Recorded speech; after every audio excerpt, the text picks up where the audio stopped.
And who knows, someday, maybe even Amazon will create a pay by Pi button. Assalamualaikum warahmatullahi wabarakatuh. Teman-temanku semua, aku udah lama gak bahas perkembangan Pi Network dari beberapa hari yang lalu. Dan hari ini kita berada di sosial media resminya ya dari Pi Network. Di sini ada perkembangan dari Fireside, di mana ada URL buat bagi-bagi link ya postingannya. Dan di sini ada info terbaru, coba kita buka teman-teman apa isinya. Pi Network Social Media Open testmagazine.com. Forum media sosial Pi Network mencegah perilaku negatif, mendorong positif postingan. Nicholas Kokalis. Dr. Nicholas Kokalis pendiri Pi Network, mata uang kripto yang diadopsi oleh lebih dari 45 juta orang di 230 negara dan wilayah di seluruh dunia, mengatakan bahwa organisasi tersebut telah melakukan KYC, proses verifikasi identitas pengguna terhadap 5 juta pengguna yang juga disebut pioneers. Sejauh ini, latihan ini merupakan syarat untuk migrasi saldo penambangan Pi dalam aplikasi oleh pengguna jaringan Pi ke blockchain Pi Mainnet. Saat ini, jaringan berada pada tahap mainnet tertutup. Nah, teman-teman, berarti ini masih latihan, KYC-nya disebutkan di sini ya. Masih latihan. Jadi buat teman-teman yang belum KYC nggak usah khawatir ya, atau yang pending, pokoknya tenang, pasti KYC semua dan lulus KYC. Memungkinkan pionir yang menerima KYC dan memindahkan koin mereka yang ditambang ke dompet masing-masing siap diperdagangkan di antara pionir yang menerima KYC. Jadi sama-sama pionir yang sudah punya available balance bisa membarterkan ya. Berdagang di sini maksudnya barter dengan barang atau jasa, dan memungkinkan sebanyak mungkin pionir yang tidak menerima KYC untuk migrasi ke blockchain. Mainnet adalah tonggak penting untuk setiap proyek blockchain yang menandakan bahwa proses tersebut siap untuk penggunaan publik, dan transaksi dunia nyata periode mainnet tertutup juga merupakan waktu yang menguji tahap jaringan dan menyempurnakannya sebelum membuka mainnet. Pi Network diluncurkan pada 14 Maret 2019 dan lulusan Stanford Kokalis, jadi oleh lulusan Stanford Kokalis dan Cheng Diofan, dirancang oleh para pendirinya untuk penambangan hanya di smartphone. Untuk mewujudkan visinya menjadi kripto yang terdistribusi, paling luas dan inklusif, bisa diakses siapapun, mau kaya, mau miskin, mau hitam, mau putih, mau tua, mau muda, semuanya bisa mengakses. Open Mainnet sebelumnya telah membuat cerita di Pi Network dan cara kerjanya. Nanti kita buka lagi ya artikelnya ya. Dalam wawancara dengan Open ini, Kokalis juga berbicara tentang Fireside Forum, platform media sosial Web3 baru memiliki jaringan yang menggunakan teknologi blockchain, dan bagaimana hal ini akan memberikan insentif pada postingan positif dibandingkan dengan platform yang menimbulkan kemarahan, seperti yang telah terjadi pada organisasi media sosial Web2 internet saat ini didominasi oleh jaringan sosial konten buatan pengguna, sedangkan Web3 adalah internet berbasis blockchain yang menggunakan teknologi terdesentralisasi untuk beroperasi. Namun dari saya sendiri berpendapat bahwa saat ini Pi Network masih murni centralized, belum decentralized ya. Blockchainnya pun belum bisa dikonekin, dApps-nya belum bisa dikonek ya. Jadi masih tersentralis ya, masih dikontrol penuh oleh core team.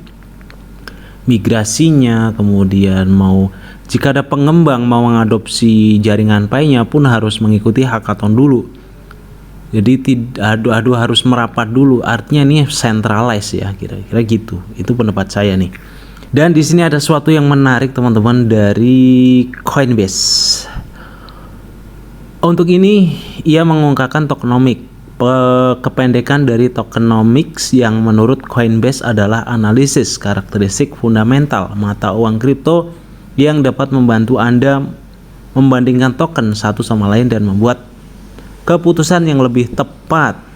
Singkatannya, platform media sosial ini mengeksplorasi cara memberi intensif pada kontribusi positif. Intinya apa tujuan utama peluncuran Fireside Forum adalah produk media sosial Web3 baru dari Pi Network, tapi belum Web3 ya, masih Web2 dan sepenuhnya masih Web2. Karena dia belum berbentuk smart kontraknya belum ada kan. Masih berbasis koin-koinan atau token-tokenan. Tapi teman-teman, buat kalian harus semangat klik petirnya ya. Pertahankan dan konsisten ya. Karena kita tidak akan pernah tahu apa yang akan terjadi di masa depannya dari Pi Network ini. Apakah akan gagal atau akan sukses. Dan kita berharap semuanya bahwa proyek ini akan sukses dan membawa kemaslahatan untuk orang banyak. Sekarang mari kita bicara tentang apa yang disebut sebagai tantangan terhadap pengalaman sosial online. Algoritma media sosial Web3 seringkali dirancang untuk memaksimalkan keterlibatan menarik secara oke lah. Tapi intinya buat teman-teman selalu konsisten aja klik petirnya ya. Karena kita nggak tahu, dunia itu pasti berubah teman-teman ya. Kalau mengatakan Pi Network ini bakalan scam atau sukses, kita tidak ada yang tahu. Tapi bismillah, yakin aja Pi Network akan sukses ya. Karena ini big project, mega project yang memang perkembangannya selalu bertahap dan cenderung kadangkala agak lambat ya. Menurut saya pribadi ya. Jadi tetap konsisten aja. Selain kita mining aplikasi Pi Network dan aplikasi lain, kita juga perlu menabung teman-teman, menabung kripto apapun, aset yang minimal di 1 sampai peringkat 15 market cap. Selain stabil coin, kita tabung beli 10.000, 20.000 tiap hari, tiap minggu. Nah, saat di eranya kripto itu bullish, kita bisa punya aset gitu teman-teman ya. Jadi nggak fanatik pada satu aplikasi atau satu koin. Oke, kita bahas perkembangan Maldori ini teman-teman, bahwa Maldori ini udah bangkit kembali. Ini ada informasi menarik sebelum kita bahas garapan yang serasa open mainnet ya. Garapan scam serasa open mainnet, tapi kita bahas dulu Maldori ini kini bangkit kembali dari kematian suri. Nah, ada prediksi yang menarik dari Maldori ini, situsnya mengatakan bahwa Maldori ini akan bernilai antara 0,01 hingga 10 dolar pada 1 Maret 2024. 8 bulan lagi ini mainnet ya. Ini Agustus, September, Oktober, November, Desember, Januari. Sewakannya sekitar 6 sampai 8 bulan lagi sudah mainnet. Dan harganya bisa sampai 10 dolar cuy. Jadi buat teman-teman yang udah garap dimaksimalkan, mudah-mudahan jadi beras merah, pandan wangi. Yang penting bukan bulog.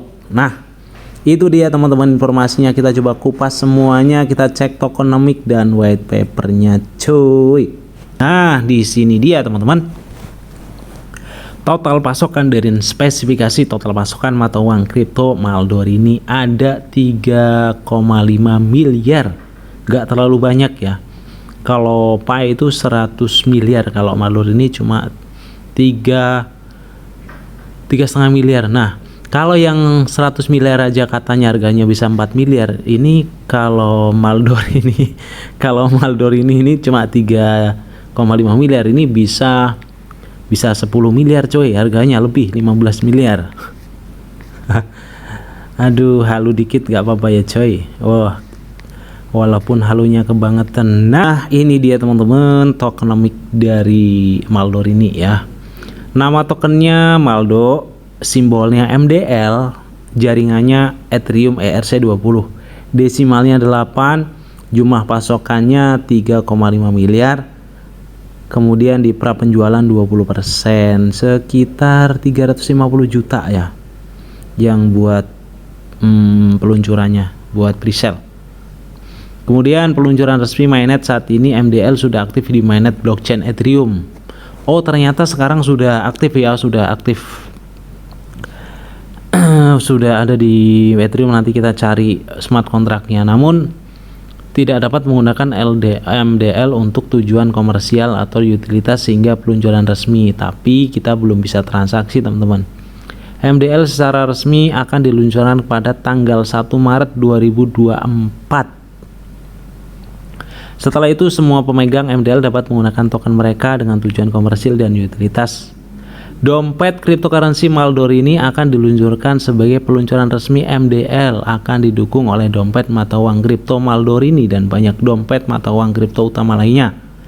Kepemilikan dan kontrol untuk saat ini seluruh volume MDL dimiliki Maldor ini Technologies LLC hingga peluncuran resmi token tersebut.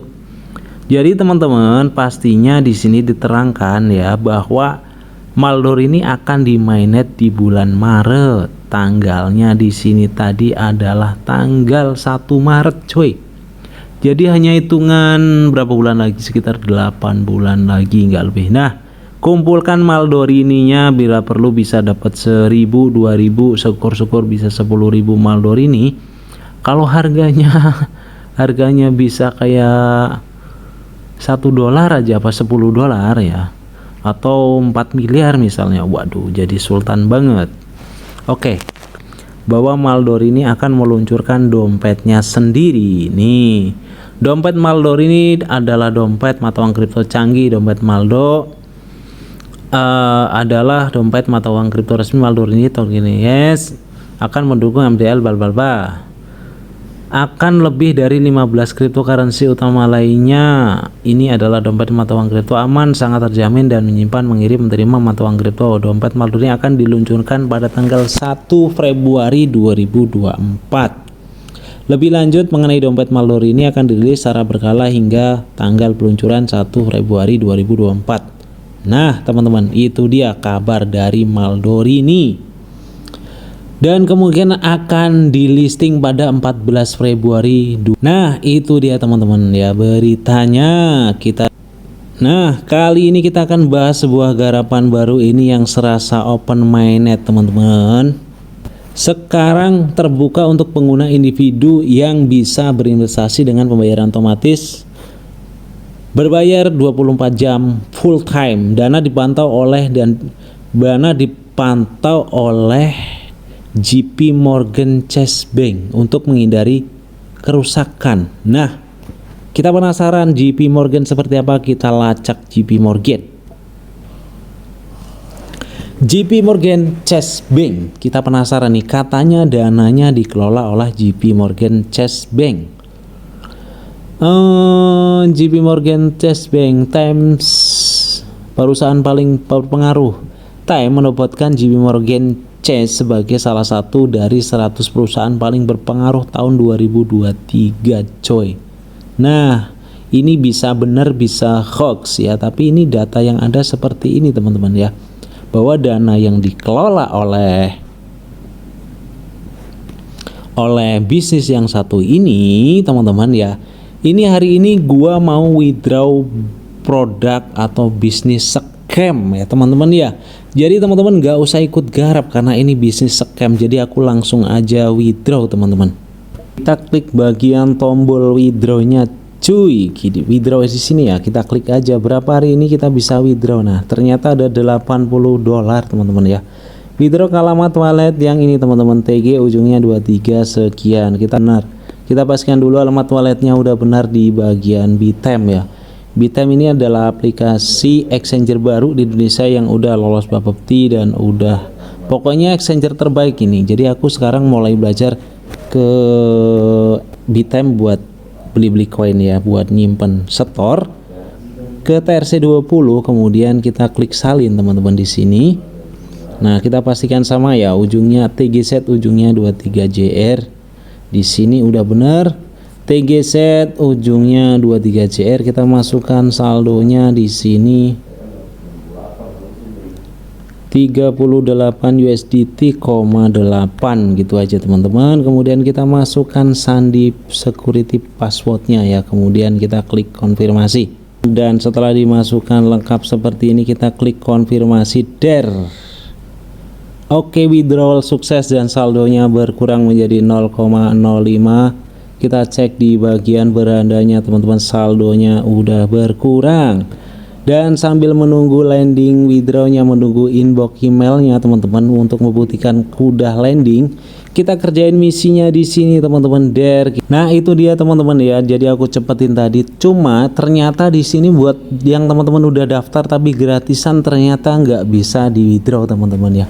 karena harus deposit. Jadi teman-teman, ini adalah project yang pasti scam. Jadi teman-teman jangan ikutan ya. Bagi teman-teman yang udah ikutan, yang udah depo misalnya $10 atau $78, usahakan withdraw setiap hari teman-teman, karena 5 hari udah balik modal. Sisanya adalah keuntungan kalian ya. Gunakan dana dingin karena ini pasti scam. Nah, di sini sudah ada inbox emailnya teman-teman, bahwa depositnya udah sukses masuk ke Bittime. Kita cek lagi di Bittime teman-teman ya. Nah, ini dia, kita balik, kita cek, kita refresh teman-teman, ternyata belum masuk. Coba kita cek. Ternyata udah masuk coy, menjadi $158 dan ini jadi 2,5 miliar teman-teman. Nah, karena ini adalah garapan scam teman-teman, jadi jangan ikutan. Admin ini udah balik modal karena 5 hari ini udah balik modal. Di kalian yang gratisan nggak bisa WD, ternyata harus deposit. Tapi kalau kalian mau deposit, ini masih baru banget. Kalau menurut saya sendiri masih aman banget ya. Saya berharap masih bertahan 3 bulan atau 5 bulan. Jadi kita bisa WD tiap hari gitu. Jadi buat teman-teman nggak usah ikutan garap, biar admin aja yang garap ya. Karena ini pasti scam cuy. Jangan sampai kalian kena scam. Tapi karena ini masih baru banget, maka masih aman ya. Di sini masih aman. Nah, ini di situsnya teman-teman. Marco Doliber Mall Shop. Ini baru lahir kemarin tanggal 1 September, berarti sekitar baru 6-7 hari inilah ya, 6 hari, 7 hari. Artinya masih sangat baru. Kalau buat pemain BO ini masih senang nih masuk begini. Dia paham cara masuknya dan kapan keluarnya ya. Tapi kalau kira-kira deposit $10 atau sekian dolar, ini 5 hari balik modal, udah teman-teman amankan, tinggal WD bonusnya setiap hari sampai scam teman-teman ya, scam. Dan ini pasti scam. Buat yang gratisan nggak bisa WD, jadi memang harus deposit. Deposit misalnya $10 atau $78 atau lebih, teman-teman usahakan tarik setiap hari sampai balik modal. Nah, sisanya itu keuntungan kalian gitu. Nggak usah ngajak-ngajak orang, atau ya terserah kalian, karena kalian yang penting teman-teman paham resikonya bahwa ini adalah BO yang bisnis scammer dan pasti scam berikutnya. Tapi scam begini admin udah WD berkali-kali dan jadi beras. Modalnya kemarin hanya sekitar $78 dan ini udah lebih ya teman-teman. Udah balik modal dan sisa sekian ya. Ini hanya tinggal profitnya aja tiap hari, walaupun $30 tiap hari sampai bertahan 5 bulan aja udah seneng banget ya. Tapi tetap disclaimer karena ini bisa scam mendadak ya. Tahu-tahu balance-nya nggak bisa di WD gitu guys. Disclaimer mana Dior, gunakan dana dingin jika kalian mau main BO. Tapi kalau kalian mau investasi di kripto, kalian beli aset ya silahkan di reset juga ya. Karena bisa aja aset itu walaupun sudah ada di exchanger bisa aja scam. Bisa aja delisting dan lain-lain, atau liquidity poolnya ditarik developernya atau developernya nggak jelas. Tetap santai, gunakan uang santuy. Terima kasih.